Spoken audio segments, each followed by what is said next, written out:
Hello friends, আমি চলে এসেছি কার্তিক আমার নতুন YouTube channel to side kitchen. আজকে আবার একটা নতুন রেসিপি নিয়ে আজকের রেসিপি হচ্ছে আলু পেঁয়াজ কলি ভাজা রেসিপি বানিয়ে দেখাবো। সেটা বানাতে কী কী উপকরণ লাগা শুনে দেখাই। তার আগে একটা কথা বলে দিই, আমার চ্যানেলে যেসব ভিডিও ছাড়া আছে আপনাদের যদি ভালো লেগে থাকে লাইক কমেন্ট শেয়ার করবেন ও বেশি বেশি করে শেয়ার করবেন। আপনি যদি আমার চ্যানেল নতুন হয়ে থাকে প্লিজ সাবস্ক্রাইব করে দেবেন, নিচে বেল নোটিফিকেশানটা অল করে দেবেন যাতে আমার ভিডিও আপনাদের কাছে আগে পৌঁছে। তাহলে চলো আলু পেঁয়াজ কলি ভাজা রেসিপিটা বানাতে কী কী উপকরণ লাগে আসুন দেখাই।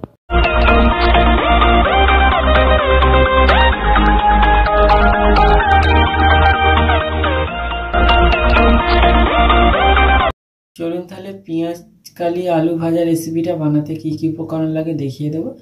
তার আগে একটা কথা বলে দিই, ভিডিওটা প্রথম থেকে শেষ অবধি দেখার অনুরোধ রইল। তাহলে চলুন রেসিপিটা শুরু করি। এখানে আমি কড়াটা বসিয়ে দিয়েছি, গ্যাসটা জেলে।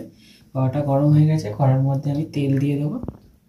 তেলটা দিয়ে দেবো, তেলটা গরম হয়ে গেছে। কালো জিরে দুটো দিয়ে দেবো, একটা শুকনো লঙ্কা দিয়ে দেবো, কালো জিরে শুকনো লঙ্কা একটু ভেজে নেবো। এবার পেঁয়াজ কালা যেটা আমি কেটে রেখেছি, পেঁয়াজ কালা আর আলু আর 4টে কাঁচা লঙ্কা কেটে ভালো করে ধুয়ে নিয়েছি দিয়ে দেবো।